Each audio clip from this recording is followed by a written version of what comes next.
વલસાડમાં ભારે વરસાદને લઈ ટીવી રિલે કેન્દ્રમાં 15 જેટલી સોસાયટીના રસ્તાઓ નદીમાં પરિવર્તિત. વલસાડમાં ભારે વરસાદને લઈ ટીવી રિલે કેન્દ્રમાં 15 જેટલી સોસાયટીના રસ્તા નદીમાં પરિવર્તિત.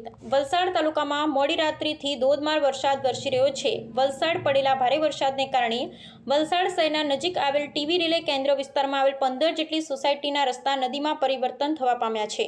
દર વર્ષે ચોમાસા દરમિયાન આ સોસાયટીના રસ્તા નદીમાં પરિવર્તન થઈ જતા હોય છે.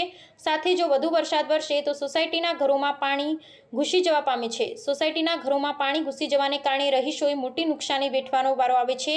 સાથે રસ્તા પર નદી વહેતા વાહન અવરજવર બંધ થતા સોસાયટીમાં 108 એમ્બ્યુલન્સ પણ આવી શકતી નથી.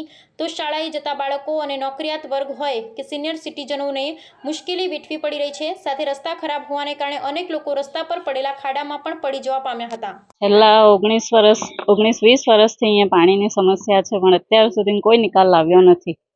દર ચોમાસામાં અમારે આ તકલીફમાંથી ગુજરવું પડે છે. ખાસી તકલીફ પડે. જો તમે પાણીનું કેવું, ગાડી બંધ પડી જાય, છોકરા લાવવા મૂકવાનું રોજિંદી જરૂરિયાતમાં પ્રોબ્લેમ પડે.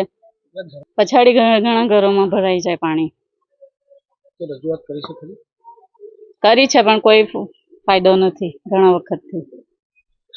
અમારે આ Sainath park society, TV relay કેન્દ્ર પાછળની સોસાયટી અને આ બધી જ સોસાયટીઓનું પાણી લગભગ ત્યાંથી આવે છે. મિશન કોલોનીથી અંદરથી બધું જ પાણી આવે છે. રેલવે કોલોનીથી પાણી આવે છે અને આ પાણી દર વર્ષે આટલું આવે છે કે એમાંથી નીકળવાનું મુશ્કેલ પડે છે.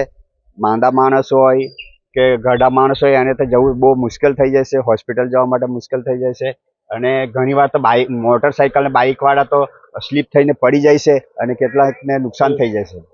હા, રજૂઆત ઘણીવાર કરી છે. અમે કલેક્ટર ઓફિસમાં બી કરી છે. બધું પણ પાણીનો નિકાલ નથી એવું જ કહે છે. આશરે આ પાછળવાળા બધા જ ઘરોમાં મોટેભાગે પાણી ભરાઈ જાય છે. લગભગ 10-15 ઘરોમાં તો ઓછામાં ઓછું ભરાઈ જ જાય છે પાણી.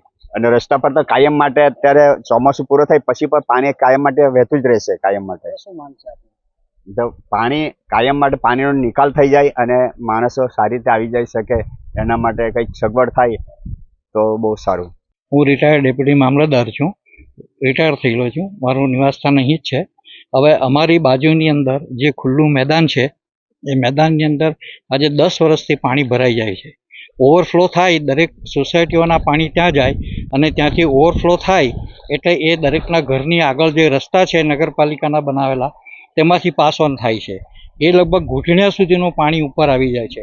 ઘરમાંથી બહાર નથી નીકળાતું કે આપણું પોતાનું વ્હીકલ લઈને પણ બહાર નથી નીકળાતું.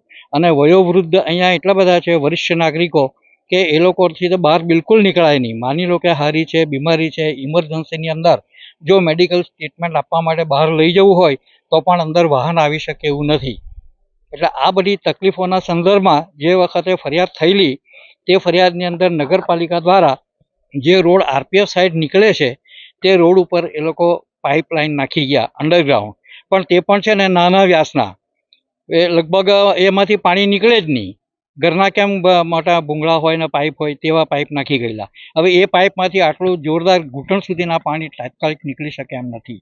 અમે વારંવાર કોલોનીવાળા બધા જ ફરિયાદો કરી હતી, પણ આ લોકો ગમે તેમ આડેધડ મુશ્કેલી નિવારવી જોઈએ તેની જગ્યાએ મુશ્કેલી વધારીને જતા રહ્યા.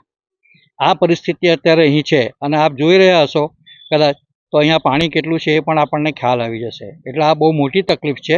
કામ ભલે કરી ગયા હોય પણ કામ નિષ્કાળજીપૂર્વક કર્યું છે. કાળજી લીધી નથી કે ભવિષ્યમાં શું થશે આ પાછું તેનો કંઈ મતલબ નહીં મળે. અને ત્યાર પછી એ લોકો ડ્રેનેજ લાઇનના બી પાઇપ નાખી ગયા એટલે ડબરવાર ખોદકામ થયું. હવે એ ડ્રેનેજ લાઇનવાળા જે પાઇપ લાઇનની અંદર સિમેન્ટ કોન્ક્રીટ કરવું જોઈએ તે નહોતું કર્યું.